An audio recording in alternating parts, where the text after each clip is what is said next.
नमस्कार दोस्तों, वापस से आपका स्वागत है। आज हम लोग आईटीसी चैप्टर, जो कि बेहद ज़रूरी चैप्टर है, उसका क्वेश्चन आंसर को डिस्कस करेंगे। तो चलिए स्टार्ट करते हैं। इस सवाल में कह रहा है कि मेसर्स एक्स ने इंपोर्ट किए हैं कुछ इनपुट्स और उसके लिए बेसिक कस्टम ड्यूटी 5 लाख का पे किया है, आईजीएसटी 90,000 का और कंपनसेशन 10,000 का। तो यहाँ पर आईटीसी इसको मिलेगा आईजीएसटी ऑफ 9,000 के लिए। तो आंसर कुछ इस प्रकार है, एक बार आप देख लें। इस सवाल को देखें तो इस सवाल में आपको अवेलेबल आईटीसी निकालने के लिए कहा है और बहुत सारे केस दिए गए हैं। सबसे पहले केस में पोल्यूशन कंट्रोल इक्विपमेंट के लिए इनको आईटीसी मिला है, सीजीएसटी और एसजीएसटी। तो सीजीएसटी एसजीएसटी यहाँ पर तो अलाउ हो जाएगा। उसके बाद मूल्ड एंड डाई के लिए 2000 का सीजीएसटी एसजीएसटी है, यहाँ पर ये भी अलाउ हो जाएगा। इसके बाद तीसरा केस में है इलेक्ट्रिकल ट्रांसफार्मर, इसके लिए आईजीएसटी ये भी अलाउ हो जाएगा। ऑफिस इक्विपमेंट के लिए 5000 सीजीएसटी एसजीएसटी ये भी अलाउ हो जाएंगे। उसके बाद ट्रक जो यूज़ किए हैं ट्रांसपोर्ट ऑफ रॉ मटेरियल के लिए आईजीएसटी इस पर पे किया था, ये भी अलाउ हो जाएगा। इसके बाद कैपिटल गुड्स इन्होंने यूज़ किया है फैक्ट्री के लिए for generation of electricity for captive consumption with in the factory. तो इसके लिए भी इसको 12,000 और 12,000 का सीजीएसटी एसजीएसटी मिल जाएगा। इसके बाद है pipeline laid outside the factory premises. Since ये ब्लॉक्ड क्रेडिट है तो यहाँ पर इसको सीजीएसटी एसजीएसटी मिलेगा नहीं, तो सीजीएसटी एसजीएसटी यहाँ पर नहीं लिख दिए। अगला आइटम है कि food and beverage for supply at canteen, ये भी अब ब्लॉक्ड क्रेडिट के अंदर आता है अंडर सेक्शन 17(5). तो यहाँ पर भी सीजीएसटी आईजीएसटी कुछ नहीं मिलेगा। तो अब हम लोग टोटल कर लेंगे तो हम लोग को मालूम चल जाएगा कि कितना आईटीसी अवेलेबल है। Assuming above supplies are used are intended to be used in the course और फर्दरेंस ऑफ बिजनेस। अब बढ़ते हैं नेक्स्ट क्वेश्चन की ओर। इस सवाल में एक मोटर ट्रेनिंग इंस्टीट्यूट ने अपने नाम पे मोटर कार खरीदा है 6 लाख का, इंक्लूडिंग जीएसटी 60,000, और इसको ये यूज़ करेगा for providing training to the student. तो यहाँ पर ये जीएसटी जो पे किया इसके लिए इसको आईटीसी मिलेगा या नहीं मिलेगा, यही सवाल है। तो यहाँ पर जीएसटी नॉर्मली तो नहीं मिलता है हम लोगों को कार में, क्योंकि ये ब्लॉक्ड क्रेडिट है। लेकिन यहाँ पर हम लोगों को आईटीसी मिलेगा क्योंकि अगर हम लोग ट्रेनिंग के लिए यूज़ कर रहे हैं उस केस में मिलता है, अगर हम लोग सेम लाइन ऑफ बिजनेस के लिए यूज़ कर रहे हैं तो उस केस में भी मिलता है, और अगर फर्दर सप्लाई है तो उस केस में भी मिलता है। तो यहाँ पर हम लोग ट्रेनिंग के लिए यूज़ कर रहे हैं तो इस केस में हम लोग को आईटीसी मिलेगा। अगले सवाल में कहता है कि मिस्टर एक्स क्लेम कर रहा है आईटीसी एक ऐसे इनवॉइस में जिसमें कि अमाउंट ऑफ जीएसटी अच्छे से लिखा हुआ ही नहीं है, amount of GST has not shown separately. तो इस केस में मिस्टर एक्स ये आर्ग्यू कर रहा है कि ऐसा कोई भी प्रोविज़न जीएसटी लॉ के अंदर है नहीं जो कि रिस्ट्रिक्ट कर दे ऐसा आईटीसी को। तो यहाँ पर आईटीसी पाने के लिए इनवॉइस में 5 गुण होने चाहिए, जिसमें से कि एक गुण ऐसा है जिसमें कि जो भी जीएसटी है amount of GST should be shown separately. आप ऐसे नहीं कर सकते कि इंक्लूसिव ऑफ ऑल टैक्स, आपको बताना पड़ेगा कितना जीएसटी है वो भी सेपरेटली। तो इस केस में ये जो आर्ग्यूमेंट कर रहा है मिस्टर एक्स ये बिल्कुल भी गलत है। अब एक बार आंसर भी रीड कर लेते हैं। As per section 33 read with the rule 46 of the CGST rule 2017, a tax invoice must contain inter alia taxable value, rate of tax, and amount of tax charge. Therefore, where invoice does not show the amount of GST separately, then that invoice cannot be said as a valid invoice. Hence, ITC shall not be allowed. देखिए इस सवाल में आपको detail दिया गया कि कितना goods receive किए हैं, उस बेसिस पे आपको बोल रहा है कि इस पे आईटीसी कितना मिलेगा। यहाँ पर देखिए 10,000 यूनिट भेजा था लेकिन हम लोगों को 10,000 यूनिट मिला नहीं है, 200 अब नॉर्मल लॉस हो गया है, हम लोग को 9800 मिला है। तो जितना गुड्स को हम लोग रिसीव किए हैं उसी पर हम लोग आईटीसी हम लोग क्लेम कर सकते हैं। अब नॉर्मल लॉस का हम लोग का आईटीसी भी नहीं मिलता है, तो यहाँ पर इन दिस केस हम लोग 9800 का जीएसटी ले सकते हैं। 9800 का यूनिट 10 रुपये के रेट पे 18% जीएसटी का आईटीसी हम लोग को मिल जाएगा। सिंपल है।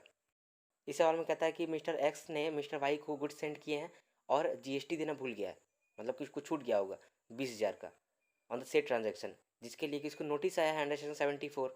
अब इसके पास क्रेडिट बैलेंस है ई क्रेडिट लेजर में 30,000। आपको 2 सवालों का जवाब देना है। पहला सवाल में कहता है कि क्या मिस्टर एक्स आईटीसी यूटिलाइज कर सकता है for payment of GST on demand. तो आंसर है कि आईटीसी यूज़ नहीं कर सकता है। Input tax credit can be use for the payment of outward self assessed tax only, therefore such demand can be paid by using E cash ledger. अब दूसरा सवाल में कहता है कि क्या मिस्टर वाई क्लेम कर सकता है क्रेडिट अभी, since mister x has deposited the GST on government account. So, Mr. Y cannot claim ITC since tax has been paid on the account of demand notice. Mr. Y cannot claim ITC since tax has been paid on the account of demand notice. Demand notice के वजह से जो tax दिया है इसके लिए ये ITC claim नहीं कर सकता है। इस सवाल को देखिए, हम लोग नॉर्मली टैक्सेबल गुड्स का सप्लाई पे आईटीसी अलाउ करते हैं। एग्जेम्प्टेड गुड्स का सप्लाई पे आईटीसी अलाउ नहीं करते हैं, लेकिन अगर एग्जेम्प्टेड और टैक्सेबल दोनों यूज़ हो रहा हो तो वहाँ पर प्रोपोर्शनलिटी बेसिस पे आईटीसी अलाउ होता है। यहाँ पर भी वही है। तो इस तरह का केस में 17(2) के अंदर क्या हम लोग फॉर्मेट यूज़ करते हैं? सबसे पहले टोटल आईटीसी इन्वॉल्व, उसमें से माइनस करते हैं ban, B for blocked credit, E for ITC involve exclusively for exempted supply, N for ITC exclusively for non business purpose. तो बैन को हम लोगों ने जब लेस किया तो बचा 10, यानी कि सप्लाई फॉर टैक्सेबल, एग्जेम्प्टेड और नॉन बिजनेस पर्पस मिला करके। अब इसमें से हम लोग ITC use exclusively for taxable supply को भी लेस कर देते हैं, क्योंकि टैक्सेबल सप्लाई का जो आईटीसी एक्सक्लूसिवली यूज़ है ये तो हम लोग को फुल मिल जाएगा बाद में, इसीलिए इसको अभी लेस कर देते हैं। तो बचता है कॉमन क्रेडिट। इस कॉमन क्रेडिट को हम लोग एक्सपोर्ट टर्नओवर के रेशियो में बांटते हैं, ताकि जो भी सप्लाई हम लोग एग्जेम्प्टेड और टैक्सेबल दोनों के लिए किए हैं उस कॉमन क्रेडिट को हम लोग आईटीसी प्रोपोर्शनलिटी बेसिस पे निकाल सके। वही यहाँ पर भी किए हैं हम लोग। यहाँ पर आपको क्वेश्चन में क्या क्या डिटेल दिया गया है?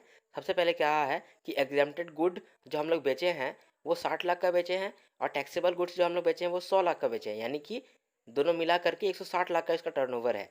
इसके बाद आईटीसी इनपुट पी का 26 लाख है, जो सिर्फ एग्जेम्प्टेड गुड्स के लिए है।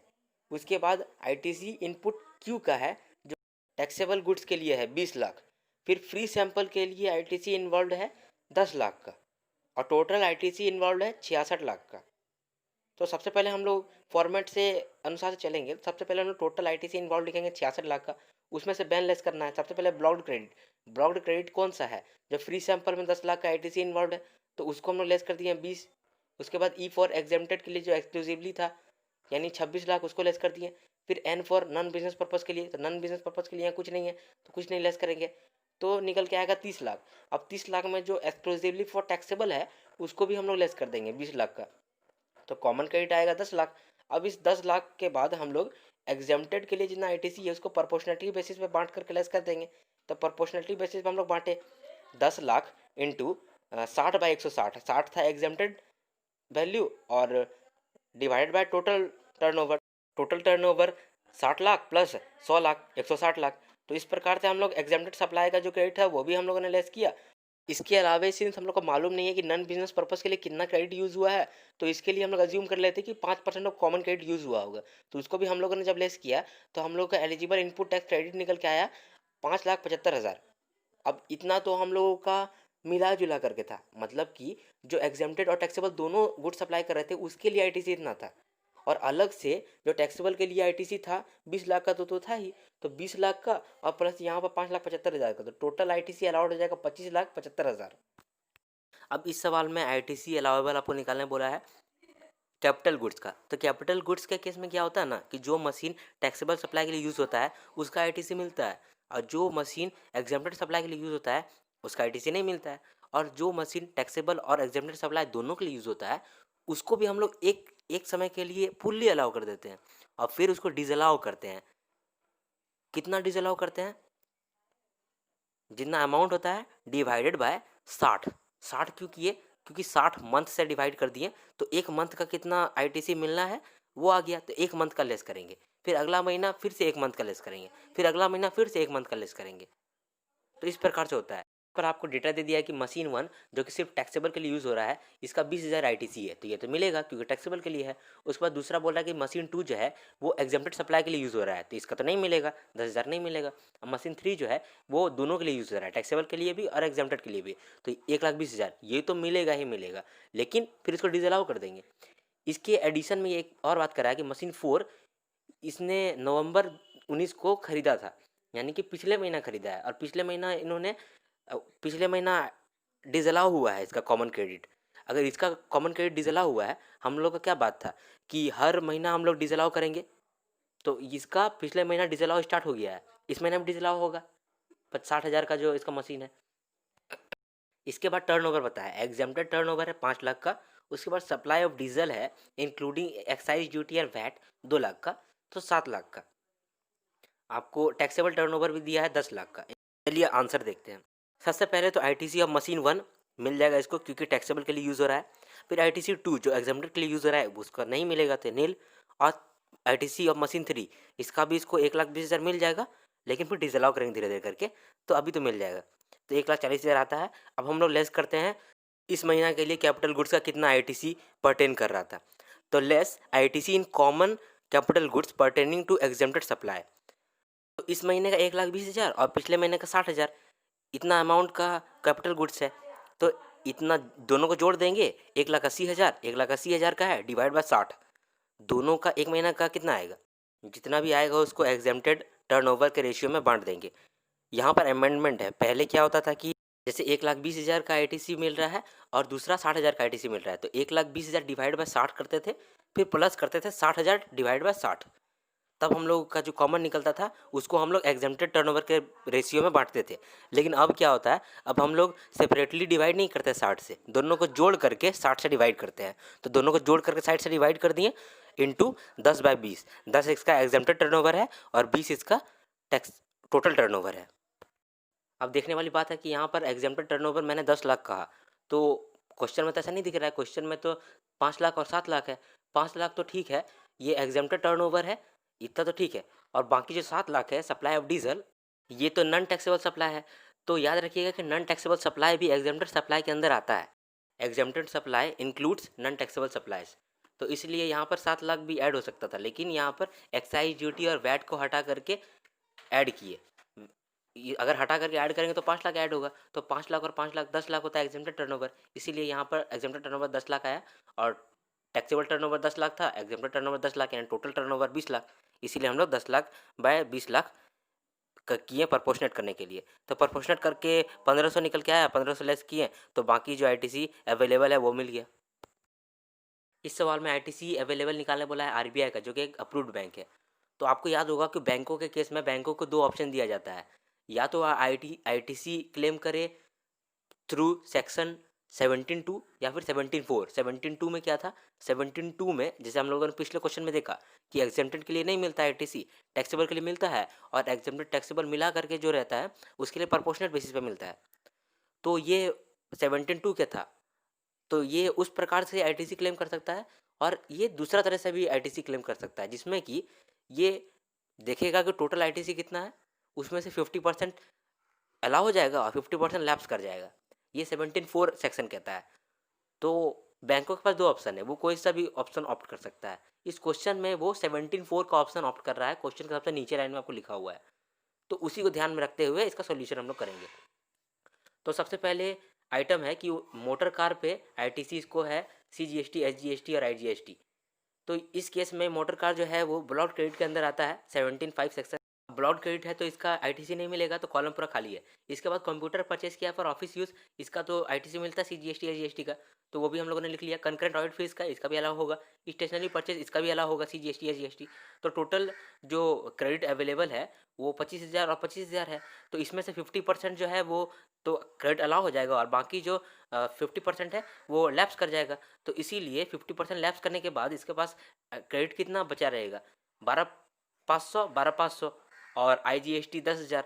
तो टोटल ITC जो अलाउएबल होगा RBI को वो 10,000 IGST, CGST 12,500 और SGST 12,500। अब इस सवाल में आपको 3 पार्ट्स दिए गए हैं, 3 पार्ट्स का आपको आंसर देना है। सबसे पहला पार्ट में कहता है कि mister X is liable to pay tax from 1/10/2019। 1/10/2019 के बाद ये लायबल हो गया है फॉर पेइंग टैक्स, लेकिन इसका रजिस्ट्रेशन ये ऑब्टेन किया है 11/10/2019 को, और पूछ रहा है कि इसको ITC मिलेगा on inputs held on stocks, तो किस डेट का मिलेगा, और अगर मिलेगा तो क्या कैपिटल गुड्स का भी मिलेगा, और इफेक्टिव डेट ऑफ रजिस्ट्रेशन इसके साथ साथ पूछा है। तो सबसे पहले तो इसको इनपुट टैक्स क्रेडिट मिलेगा, लेकिन कैपिटल गुड्स का नहीं मिलेगा, इनपुट सर्विसेज का मिलेगा। और वो भी कब का मिलेगा, जो भी स्टॉक पड़ा होगा ठीक 1 साल पहले। ठीक 1 साल पहले मतलब 1/10/2019 को पहला केस में हो रहा है, तो इसका ठीक 1 साल पहले 30/9/2019 का डेट में जितना भी इनपुट हेल्ड ऑन स्टॉक होगा उसका क्रेडिट मिल जाएगा। इफेक्टिव डेट ऑफ रजिस्ट्रेशन का बात करें तो अगर जब आप लायबल हुए GST देने के लिए उसके 30 डेज के अंदर अगर आपने रजिस्ट्रेशन करा लिया है, तो रेट्रोस्पेक्टिव डेट से आप मान लिए जाएंगे वही आपका इफेक्टिव डेट ऑफ रजिस्ट्रेशन होगा।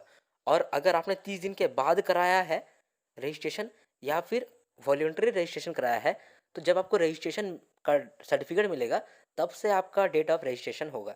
तो यहाँ पर 30 दिन के अंदर ही इन्होंने रजिस्ट्रेशन करा लिया है, तो इस केस में इसका डेट ऑफ रजिस्ट्रेशन होगा 1/10/2019। अब दूसरा केस में मिस्टर वाई ने अप्लाई किया वॉलंटरी रजिस्ट्रेशन के लिए। पहला केस में वॉलंटरी रजिस्ट्रेशन नहीं था, कंपलसरी रजिस्ट्रेशन करवाना पड़ गया था उनको, क्योंकि वो लायबल थे टैक्स पे करने के लिए। अब यहाँ पर इन्होंने वॉलंटरी रजिस्ट्रेशन कराया है 1/10/2019 को, और इनको रजिस्ट्रेशन सर्टिफिकेट मिला है 11/10/2019 को। तो इफेक्टिव डेट ऑफ रजिस्ट्रेशन क्या होगा? जब इनको रजिस्ट्रेशन सर्टिफिकेट मिला है 11/10/2019 को, इसके बाद क्या इनको ITC मिलेगा फॉर कैपिटल गुड्स? तो कैपिटल गुड्स पे तो नहीं मिलेगा, लेकिन जो भी इनपुट एज ए स्टॉक पड़ा हुआ है उसका मिलेगा। लेकिन कब का मिलेगा? क्या इसमें भी 1 साल पहले का मिलेगा? नहीं, इस पे मिलेगा रजिस्ट्रेशन सर्टिफिकेट जब मिला है उससे 1 दिन पहले का। तो रजिस्ट्रेशन सर्टिफिकेट कब मिला है? 11/10/2019 को। तो 1 दिन पहले का, यानी 10/10/2019 में जितना भी इनपुट हेल्ड ऑन स्टॉक्स है उनका इनको क्रेडिट मिल जाएगा। तीसरा केस में क्या रहा है कि SSC ने ITC क्लेम किया कैपिटल गुड्स पे 20,000 का, और ये पहले रेगुलर स्कीम में देता था और 4 महीने 16 दिन यूज़ करके अब ये कंपोजिशन स्कीम के अंदर टैक्स देगा। तो यहाँ पर क्या होता है? यहाँ पर तो ITC रिवर्स हो जाता है। तो कितना रिवर्स होगा? जितना यूज़ कर लिए हैं उसको छोड़ करके बाकी रिवर्स हो जाएगा। तो क्वेश्चन है कि कितना रिवर्स होगा? तो सिंपली जो कैपिटल गुड्स होता है उसका लाइफ हम लोग GST में मानते हैं कि 5 साल है। 5 साल है मतलब 60 मंथ है। अब यहाँ 60 मंथ में 5 मंथ तो यूज़ हो गया है, 4 मंथ 16 दिन का मतलब कि 5 मंथ होता है। तो 5 मंथ यूज़ कर लिया है, तो बाकी बचा 55 मंथ यूज़ नहीं किया है। तो 20,000 इंटू 55/60, यानी कि 55 दिनों का बाकी जितना भी ITC होता है 18,333, ये रिवर्स हो जाएगा। आप एक बार आंसर भी रीड कर लो। अब इस सवाल में कह रहा है कि मिस्टर राहुल रॉय पहले गुड्स का सप्लाई करते थे जो कि एग्जम्प्टेड था, लेकिन फिर वो टैक्सेबल हो गया, जिसके लिए इन्होंने प्लांट एंड मशीनरी खरीदा था वैसा सप्लाई करने के लिए, तभी वो एग्जम्प्टेड था। लेकिन अब क्या हुआ, 1/1/2020 से वही चीज़ टैक्सेबल हो गया, क्योंकि नोटिफिकेशन आया कि इस पर एग्जाम्पशन हट गया, अब टैक्सेबल हो गया। अब IGST 5 लाख का पे किया था जब वो प्लांट और मशीनरी खरीद रहा था, तो क्या उसको ITC इस पर मिलेगा? तो ITC मिलेगा, लेकिन कितना दिन तक का मिलेगा? जितना दिन तक एग्जाम्प्टेड के लिए यूज़ हो गया है उसका तो नहीं मिलेगा, क्योंकि एग्जाम्प्टेड के लिए तो यूज़ नहीं मिलता नहीं है। तो एग्जाम्प्टेड का जितना दिन यूज़ किया था उतना दिन का प्रोपोर्शनल बेसिस पे डिसअलाउ कर देंगे, और बाकी जितना ITC होगा उसको अलाउ कर देंगे। तो यहाँ पर देखिए डेट ऑफ इनवॉइस था 1/8/2019 जब गुड्स एग्जाम्प्टेड था। अब जब गुड्स सप्लाई हो गया तब कितना डेट था? 31/12/2019। इसका मतलब कि 2 क्वार्टर तक यूज़ किया है एग्जाम्प्टेड के लिए। तो एग्जाम्पशन के लिए 2 क्वार्टर यूज़ किया है, बाकी के लिए तो अब तो टैक्सेबल हो गया। तो टैक्सेबल के लिए जितना भी यूज़ हुआ है उसके लिए तो इसको ITC मिलना चाहिए। तो जब हम लोग प्लांट मशीनरी खरीदे थे तो 5 लाख का था, तो 5 लाख में लेस कर देंगे 5% इंटू 2 मंथ्स, यानी कि 10% ऑफ 5 लाख 50,000। क्योंकि सिंस हम लोग माने थे कैपिटल गुड्स का लाइफ होता है 5 साल, तो अगर 5 साल होता है तो 5 साल में अगर 100% ITC मिल रहा है तो 1 साल में 20%, और 1 साल में 20% तो 1 क्वार्टर में 5%। तो यहाँ पर 2 क्वार्टर यूज़ कर लिया है, तो 2 क्वार्टर के लिए 5% इंटू 2 क्वार्टर यानी 10%। तो 10% डिसअलाउ हो जाएगा और बाकी जितना भी ITC होगा वो अलाउ कर देंगे। क्वेश्चन नंबर 14 में कह रहा है कि मशीन खरीदे हैं 20 लाख का 1/9/2019 को, जिस पे GST पे करे हैं 12% करके। अब ये गुड्स हम लोग 30/4/2020 को बेच दे रहे हैं 10 लाख पे as a second hand machine. आपको बोलना है कि कितना ITC रिवर्स होगा। सबसे पहले तो यहाँ पर जब हम लोग गुड्स बेच दे रहे हैं कैपिटल गुड्स, तो यहाँ तो ITC रिवर्स होगा, प्लस हम लोग GST भी पे करेंगे क्योंकि सेल कर दिए। तो डबल डबल टैक्स तो नहीं दे सकते ना, तो हम लोग विच एवर इज़ हायर देंगे। पहले देखेंगे कि कैपिटल गुड्स पे कितना ITC रिवर्स करना है, उसके बाद देखेंगे कि कितना GST इसको देना है। दोनों में से जो हायर होगा वही GST पेबल होगा। तो देखते हैं यहाँ पर पहला केस में ITC कितना रिवर्स होगा। तो 2,40,000 माइनस 5% करके 3 क्वार्टर यूज़ किया है, तो 2,40,000 इंटू 5% इंटू 3 क्वार्टर, तो इवेंचुअली अमाउंट आता है 2,04,000। 2,04,000 इसको पे करना पड़ेगा ITC, क्योंकि रिवर्स हो रहा है। और दूसरा केस कि ट्रांजैक्शन वैल्यू पे इसको GST पे करना है 12%, तो 10 लाख पे 12% 1,20,000। तो विच एवर इज हायर, यानी कि 2,04,000 इसको GST पे करना पड़ेगा। अब 15वां क्वेश्चन में कह रहा है कि भरत एसोसिएट प्राइवेट लिमिटेड ने मशीन खरीदा है 9 लाख का एक्सक्लूडिंग GST 20/7/2019 को, जिसमें कि GST 18% करके पे किया है और ITC भी अवेल कर लिया है। अब 5/3/2020 को फिर मशीन ये बेच दे रहा है 7 लाख में excluding GST to Hindustan associate private limited, और यहाँ पर GST रेट है 18%।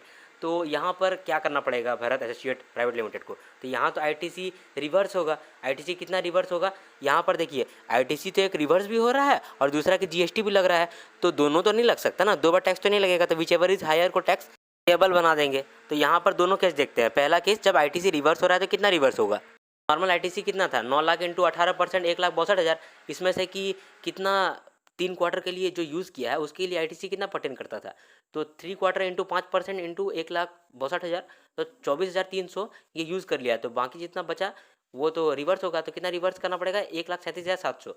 इसके बाद अब ये तो ट्रांजैक्शन वैल्यू पे जीएसटी भी लगेगा, तो 7 लाख पे जीएसटी 18% लगेगा, तो 1,26,000 है, तो विच एवर इज़ हायर इसको पे करना पड़ेगा। Whichever is higher is 137,700। अब इस क्वेश्चन में कह रहा है कि जो रश्मि लिमिटेड जो भी गुड्स मैन्युफैक्चर करती थी पहले टैक्सेबल था तो इसको आईटीसी मिलता था, अब वो एग्जाम्प्ट हो गया है विद इफेक्ट फ्रॉम 15 नवंबर, तो अब जो भी आईटीसी होगा रिवर्स होगा, तो कितना इसको अमाउंट पेबल होगा वो देखना पड़ेगा। Earlier these goods were liable to tax at the rate 18%, capital goods का बात कर रहा है, and inputs were liable to GST at 12%। आपको अमाउंट ऑफ जीएसटी पेबल बताना है, तो सबसे पहले जो भी स्टॉक पे जितना इनपुट पड़ा था 2 लाख का 12% वो तो पे करना पड़ेगा। उसके बाद कुछ स्टॉक इन प्रोसेस है, तो जो स्टॉक इन प्रोसेस है 50,000 का, उस पर 12% के हिसाब से इसको अमाउंट पे करना पड़ेगा। उसके बाद फिनिश्ड गुड जो कि वैल्यू करके रखा है स्टॉक में 5 लाख का, लेकिन इसका इनपुट कॉस्ट 50% ऑफ वैल्यू है, इसका मतलब कि आधा है, 2.5 लाख ही इसका वैल्यू है, बस वैल्यू करके रखा है इसको 5 लाख में बढ़ा करके, तो 2.5 लाख का 12% भी पे करना पड़ेगा 30,000। इसके बाद कैपिटल गुड्स पे भी इसको देना पड़ेगा। कैपिटल गुड्स पे कितना देना पड़ेगा, सिंस इसका रिमेनिंग लाइफ कितना है, total life minus number of month use कितना किया है, 60 मंथ इसका टोटल लाइफ है, जिसमें से कि 4 मंथ 5 दिन, इसका मतलब कि 5 महीना यूज़ किया है, तो मतलब 55 महीना यूज़ नहीं किया है, तो उसके लिए ये कितना आईटीसी रिवर्स करेगा, 3 लाख इंटू 28% इंटू 55/60 70,000, तो कितना इसको अमाउंट पे करना है 137,000। लेकिन अब इसके पास ई क्रेडिट लेजर में बैलेंस भी है, आईटीसी रिसीवेबल है 3 लाख का, तो जो भी अमाउंट पेबल है 1,37,000 वो तो सबसे पहले सेट ऑफ हो जाएगा। इसके अलावे आपको एक्सेस आईटीसी रखा हुआ है आपके पास 163,000, तो ये लैप्स हो जाएगा। अब इस सवाल में आपको स्टेटमेंट दिए गए हैं, आपको बताना है कि कौन सा स्टेटमेंट सही है और कौन सा गलत है। सबसे पहला स्टेटमेंट में कहता है कि आईटीसी हम लोग क्लेम नहीं कर सकते हैं ऐसा इनपुट पे जो कि पहले तो एग्जेम्प्टेड था और अभी टैक्सेबल हो गया है, तो ये बिल्कुल गलत कह रहा है, क्योंकि हम लोग आईटीसी क्लेम कर सकते हैं जो पहले अगर एग्जाम्प्ट था अभी टैक्सेबल हो गया है, तो इसका आईटीसी क्लेम करते ही हैं हम लोग। अगला स्टेटमेंट में कह रहा है कि गुड्स इन ट्रांजिट का भी हम लोग आईटीसी क्लेम कर सकते हैं, तो आईटीसी क्लेम नहीं कर सकते क्योंकि आईटीसी क्लेम करने के लिए गुड्स का रिसीव होना इम्पॉर्टेंट है। अगला स्टेटमेंट में कहता है कि फैक्ट्री को जब हम लोग बेच देंगे तो जो हम लोग का अनयूटिलाइज आईटीसी है वो लैप्स कर जाएगा, तो this statement is obviously correct. अगला सवाल में कहता है कि आईटीसी सीजीएसटी और एसजीएसटी का हम लोग यूटिलाइज कर सकते हैं for the payment of compensation cess, तो आईटीसी को यूटिलाइज नहीं कर सकते हैं हम लोग for the payment of compensation, इसीलिए यहाँ पर ये इनकरेक्ट स्टेटमेंट है। तो अगले आइटम में कहता है कि सब कॉन्ट्रैक्टर ने आईजीएसटी चार्ज किया है कॉन्ट्रैक्टर से फॉर द कंस्ट्रक्शन सर्विस, तो कंस्ट्रक्शन जो भी वो करा है ये सब ब्लॉक्ड क्रेडिट होता है। जब भी बिल्डिंग का कोई कंस्ट्रक्शन होता है तो यूजुअली इस पे आईटीसी नहीं मिलता, ये ब्लॉक्ड क्रेडिट है, लेकिन यहाँ पर आईटीसी मिलेगा। क्यों, क्योंकि it is meant for further supply, same line of business है ना, इसीलिए यहाँ पर आईटीसी अलाउ होगा। अगले स्टेटमेंट में कह रहा है कि रिवर्स चार्ज में हम लोग जो जीएसटी पे करते हैं उसका हम लोग आईटीसी मिलता है, तो हाँ ऑब्वियस सा बात है कि मिलता ही है। अब अगले स्टेटमेंट में कहता है कि एसएससी ने कंसाइनमेंट ऑफ इनपुट रिसीव किया है फरवरी को और इसका इन डेट ऑफ इनवॉइस है जनवरी को, तो आईटीसी जनवरी को मिल जाएगा। बिल्कुल गलत, आईटीसी तभी मिलेगा जब हम लोगों को गुड्स रिसीव होगा, तो गुड्स अगर रिसीव हो रहा है फरवरी में तो फरवरी में ही इसको आईटीसी मिलेगा। अगला स्टेटमेंट में कहता है कि ITC can not be claimed if depreciation has been claimed on tax component, तो ये बिल्कुल सही बोल रहा है। अगला स्टेटमेंट में कहता है there is no due date to claim ITC, ये करेक्ट इनकरेक्ट है, क्योंकि हम लोग क्लेम करने का डेट होता है 20 अक्टूबर और annual return which ever is earlier, for ये स्टेटमेंट भी गलत है। अगला स्टेटमेंट में कहता है कि मिस्टर एक्स ने मिस्टर जेड को गुड्स सप्लाई किए हैं मिस्टर वाई के बोलने पे। क्या हुआ है, मिस्टर एक्स ने मिस्टर जेड को गुड्स सप्लाई किए हैं मिस्टर वाई के बोलने पर, तो यहाँ पर मिस्टर वाई को आईटीसी नहीं मिलेगा। तो ये गलत है, क्योंकि यहाँ ये बिल टू शिप का कॉन्सेप्ट है, जहाँ पर एक आदमी दूसरे आदमी को गुड्स सप्लाई करता है तीसरे आदमी के कहने पे। तो जब दूसरा आदमी गुड्स रिसीव कर लेगा तो माना जाएगा कि तीसरा आदमी जो कहा था उसको रिसीव हो गया, ये डीम्ड रिसीव मान लिया जाएगा, और जिनके कहने पर गुड्स सप्लाई हुआ है उसको आईटीसी मिलेगा। तो यहाँ पर मिस्टर वाई को आईटीसी मिलेगा, इसीलिए ये स्टेटमेंट गलत है। अगला स्टेटमेंट में कहता है कि ITC cannot be claim till date of deposit of tax by the corresponding supplier. ये स्टेटमेंट गलत है, क्योंकि प्रोविजनल बेसिस पे हम लोग आईटीसी क्लेम कर सकते हैं अंडर सेक्शन 41। अब अगला स्टेटमेंट में कह रहा है कि ITC cannot be claim till the date payment made by the recipient to the corresponding supplier. बोल रहा है कि क्रेडिट परचेज जो होता है उसमें आईटीसी नहीं मिलेगा, कहने का तात्पर्य यही है। लेकिन क्रेडिट परचेज पे भी आईटीसी मिलता है, प्रोवाइडेड दैट कि 180 दिन के बाद वो पे कर देगा, मतलब 180 दिन के अंदर पे कर देगा।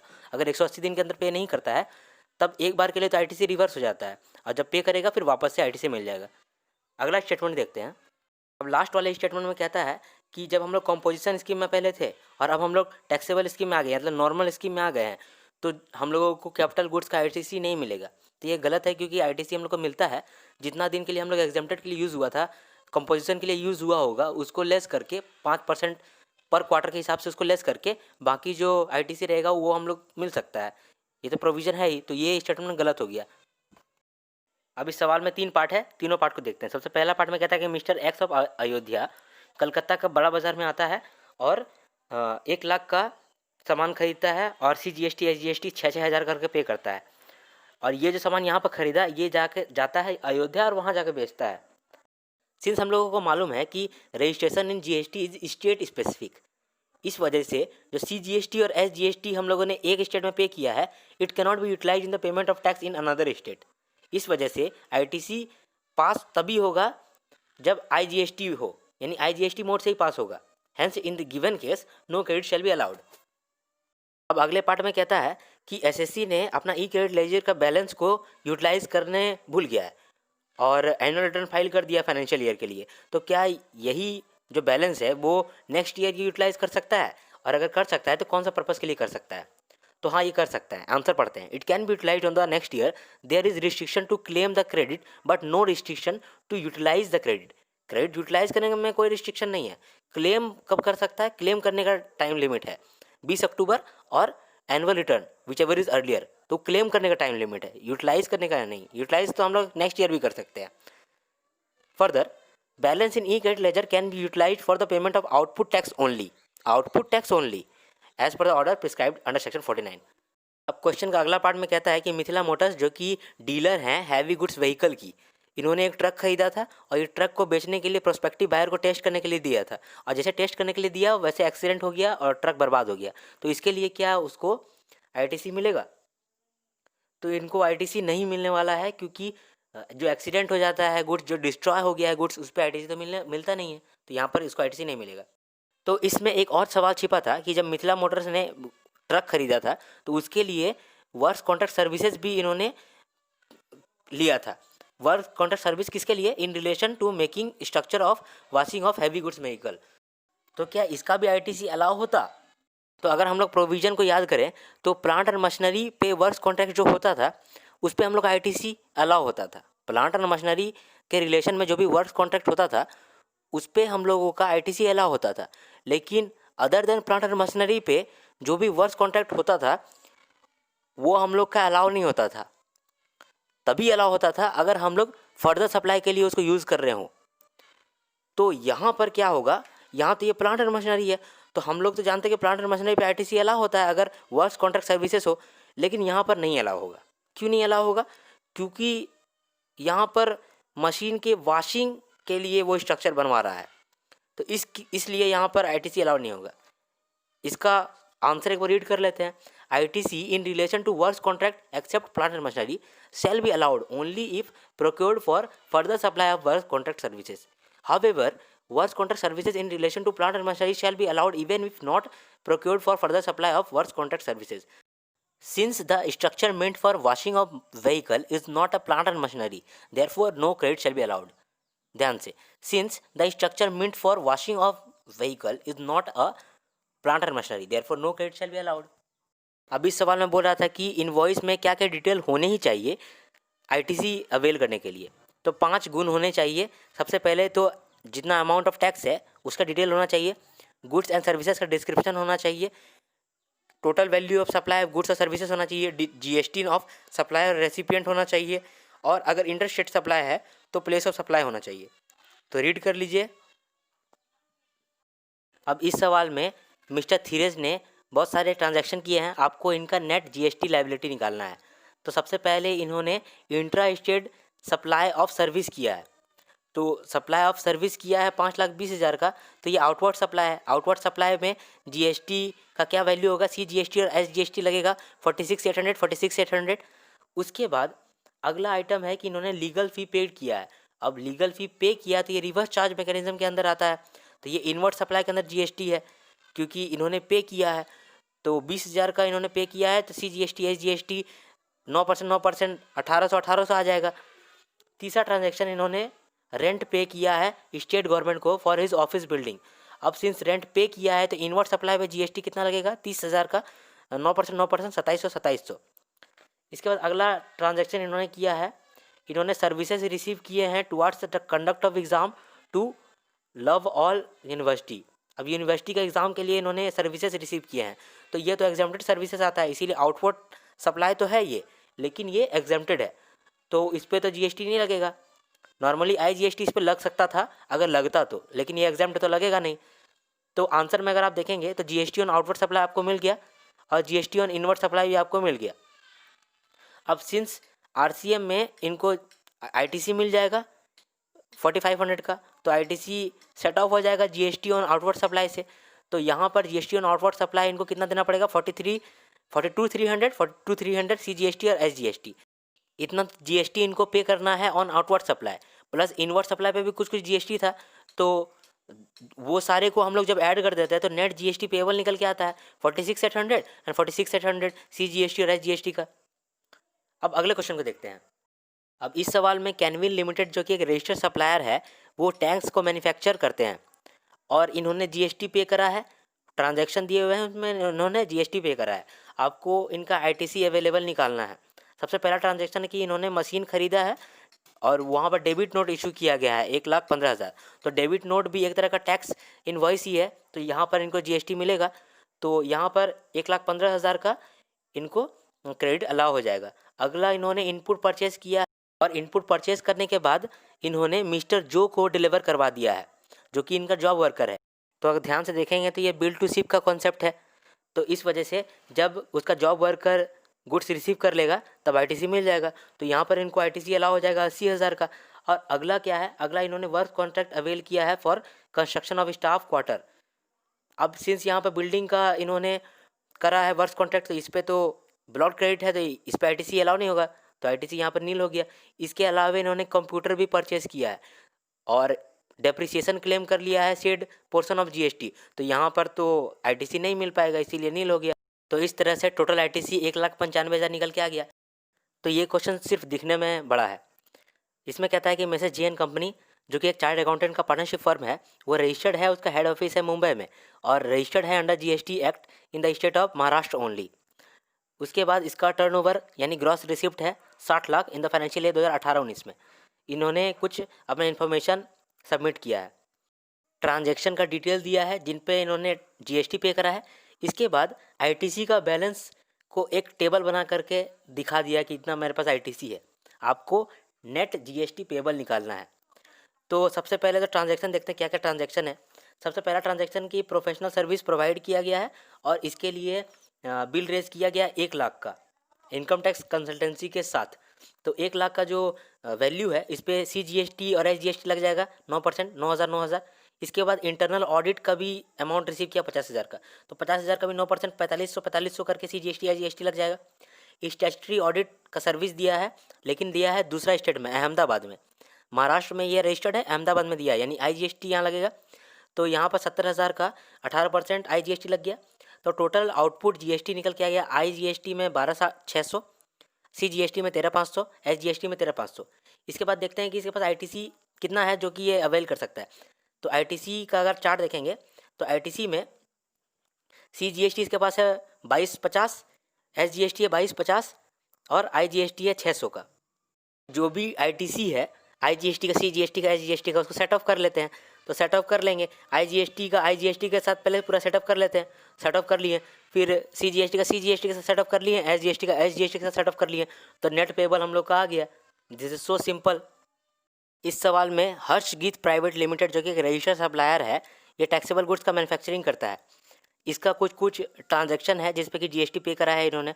आपको टैक्स क्रेडिट का अमाउंट निकालने बोला है, कितना आईटीसी अवेलेबल होगा। तो सबसे पहला जो ट्रांजैक्शन किया है वो रॉ मटेरियल खरीदा है, लेकिन ये रिसीव अभी नहीं किया, रिसीव करेगा सितंबर को। जब रिसीव ही नहीं किया है तो उसको आईटीसी थोड़ी मिल जाएगा, तो यहाँ पर आईटीसी नील हो गया। इसके बाद membership of A club avail किया है फॉर एम्प्लॉयज़, तो मेंबरशिप फीस जो होता है, क्लब मेंबरशिप फीस, वो ब्लॉक क्रेडिट है, तो इसका भी आईटीसी नहीं मिलेगा, तो यहाँ भी नील हो गया। इसके बाद इनपुट ये 5 लॉट्स में रिसीव करने वाला है, जिसमें से कि 3rd लॉट रिसीव कर लिया है। तो जब भी हम लोग लॉट्स में इनपुट रिसीव करते हैं तो लास्ट लॉट में के बाद हम लोग का आईटीसी मिलता है, तो लास्ट लॉट जब मिलेगा तब हम लोगों का आईटीसी अलाउ होगा, अभी नहीं होगा, तो अभी यहाँ पर भी नील हो गया। इसके बाद रॉ मटेरियल के ट्रांसपोर्ट के लिए इन्होंने ट्रक को यूज़ किया है, तो इस केस में भी आईटीसी मिल जाएगा। अगला कैपिटल गुड्स है, जिसमें से कि 3 आइटम का इन्वॉइस इनको मिल गया है और 2 आइटम का इन्वॉइस नहीं मिला है। उस 2 आइटम का जिसका इन्वॉइस नहीं मिला है उस पर जीएसटी पे करा है 80,000 का, तो जिस पर इन्वॉइस नहीं मिला है उसका आईटीसी भी आप अवेल नहीं कर पाइएगा। तो जो 80,000 का पे किया रहा है उसको नहीं मिलेगा, 80,000 छोड़ के मिलेगा, तो 80,000 छोड़ के 70,000 मिलेगा। तो टोटल अगर देखेंगे तो 1,10,000 आता है, इतना ही आईटीसी आपके पास अवेलेबल होगा। अब इस सवाल में messrs Maheshwari corporation private limited जो कि गुड्स एंड सर्विसेज का सप्लायर है बेंगलोर में, स्टेट ऑफ कर्नाटका में ये रजिस्टर्ड है, हैविंग टर्नओवर 200 लाख। अब कुछ ट्रांजैक्शन है और ट्रांजैक्शन के माध्यम से आपसे बोल रहा है कि नेट जीएसटी लाइबिलिटी निकालो। तो सबसे पहला ट्रांजैक्शन हुआ है कि लेबर कॉन्ट्रैक्ट को पे करा है ये for repairing residential unit otherwise than a part of residential complex. तो यहाँ पर देखिए कि ये बिल्डिंग का कंस्ट्रक्शन नहीं कर रहा है जो ब्लॉक्ड क्रेडिट होगा, ये तो बस रिपेयर करवा रहा है। रिपेयर के लिए सर्विस अगर सर्विस चार्ज देता है तो वो तो जीएसटी उसके लिए पे करेगा ही, वो तो ब्लॉक्ड क्रेडिट नहीं है, वहाँ पर तो आईटीसी इसको मिलेगा ही। तो उस केस में इसको आईटीसी मिल जाएगा 9% करके, सीजीएसटी एसजीएसटी। अब अगला है कि इंट्रा स्टेट सेल हुआ है टैक्सेबल गुड्स का इंक्लूडिंग 50,000 का, जो कि 50,000 का गुड्स एडवांस में रिसीव कर लिया था अप्रैल 2019 में, जिसका इन्वॉइस अभी काटा है। अब इस सवाल को देखिए, इस सवाल में messrs Maheshwari corporation private limited जो कि गुड्स एंड सर्विसेज का सप्लायर है बेंगलोर में, कर्नाटका में ये रजिस्टर्ड है, हैविंग टर्नओवर 200 लाख। उसके बाद कुछ कुछ ट्रांजैक्शन दिए हैं, आपको नेट जीएसटी पेबल निकालना है। सबसे पहला ट्रांजैक्शन है कि लेबर कॉन्ट्रैक्ट को इन्होंने पे करा है for the services of repairing. अब सिंस यहाँ पर कंस्ट्रक्शन ऑफ बिल्डिंग तो नहीं है जहाँ की आईटीसी अलाउ नहीं होता था, यहाँ तो रिपेयरिंग है, तो यहाँ तो आईटीसी अलाउ होगा, इसीलिए 1,30,000 का हम लोग 9% सीजीएसटी एसजीएसटी लिख दिए। अगला है कि इंट्रा स्टेट सप्लाई हुआ है टैक्सेबल गुड्स का including 50,000 received as advance in April 2019। अब इस केस में entire amount will be taxable at the time of issue of invoice, इसलिए अब 15 जून को ये इन्वॉइस काटा है तो 15 जून को ये टैक्सेबल होगा। तो अब जा करके इसका हम लोग आईटीसी अवेल करेंगे 2.5 लाख का 9% करके, सीजीएसटी एसजीएसटी 22,500। इसके बाद जीटीए से हम लोग गुड्स रिसीव किए हैं, तो जीटीए के पास 2 ऑप्शन है, या तो वो 12% करके फॉरवर्ड चार्ज के अंदर टैक्स दे, या आरसीएम ऑप्ट करके महेश्वरी कॉर्पोरेशन प्राइवेट लिमिटेड को टैक्स देने दे। तो यहाँ पर क्या किया है, वो फॉरवर्ड चार्ज के अंदर टैक्स दिया है, तो जीएसटी भी यहाँ आईटीसी भी यहाँ पर हम लोग को मिलेगा। तो 1,80,000 का 12% हम लोग को आईजीएसटी का आईटीसी मिलेगा। अगला इन्फॉर्मेशन में कहा था कि गुड्स खरीदा है अनरजिस्टर्ड डीलर से 80,000 का, जिसमें से कि 45,000 इंटर स्टेट है और बाकी सब इंट्रा स्टेट है।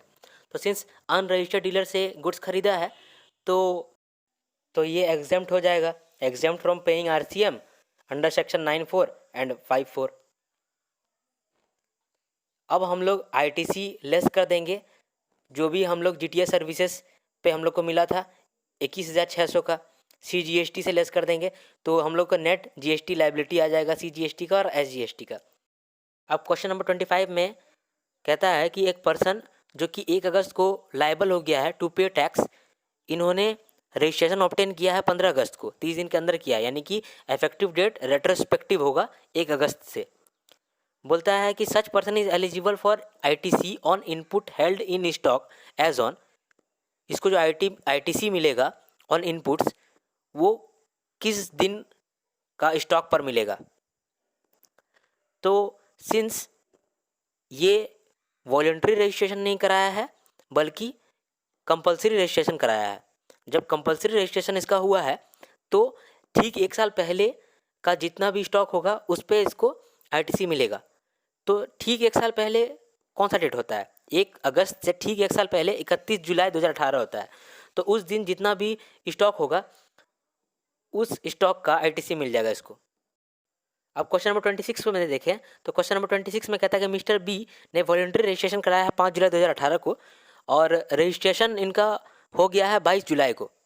इसका मतलब कि 5 जुलाई को ये अप्लाई किया था और रजिस्टर हो गया है 22 जुलाई को। तो इफेक्टिव डेट क्या होगा? सिंस यहाँ पे वॉलंटरी रजिस्ट्रेशन कराया है, कंपल्सरी रजिस्ट्रेशन तो नहीं हुआ है, तो इफेक्टिव डेट तभी होगा जब इसको रजिस्ट्रेशन सर्टिफिकेट मिला है। तो 22 जुलाई इसको इफेक्टिव डेट ऑफ रजिस्ट्रेशन होगा। तो इस केस में इसको आईटीसी कब का मिलेगा? जिस दिन रजिस्ट्रेशन हुआ है उसका एक दिन पहले का। तो 22 जुलाई को इसका रजिस्ट्रेशन हुआ है तो 21 जुलाई का इसको मिल जाएगा। 21 जुलाई में जो भी इसका स्टॉक होगा उसका इसको आईटीसी मिल जाएगा। तो क्वेश्चन का आंसर में भी वही लिखा हुआ है, एक बार रीड कर लेते हैं। Mister B is eligible for ITC on input held in stock and input content in semi finished और finished goods held in stock as on 21 July 2018। This is subject to the further condition that the invoices pertaining to such inputs should not be more than a year old. मतलब कहता है कि वही सब goods का ITC मिलेगा जो कि 1 साल पुराना तक का है। 1 साल पुराना से ज़्यादा पुराना का इनवॉइस है तो उसका नहीं मिलेगा। फर्दर कहता है कि mister B can not take input tax credit in respect of capital goods. Capital goods का इनपुट टैक्स क्रेडिट इसको नहीं मिलेगा। इस तरह से ये चैप्टर का समाप्ति होता है। हम लोगों ने आईटीसी जो कि एक बहुत बड़ा चैप्टर था उसको कंप्लीट कर लिया है। अगर आपको सारा कुछ समझ में आया है तो बहुत अच्छी बात है, आप ज़रूर लाइक करें और शेयर भी कर दें वीडियो को। तो अब मैं आपसे विदा लेना चाहूँगा। आशा करता हूँ कि आपको मेरा एफर्ट अच्छा लगा हो। तो तब तक के लिए जय हिंद, जय भारत और हर हर महादेव।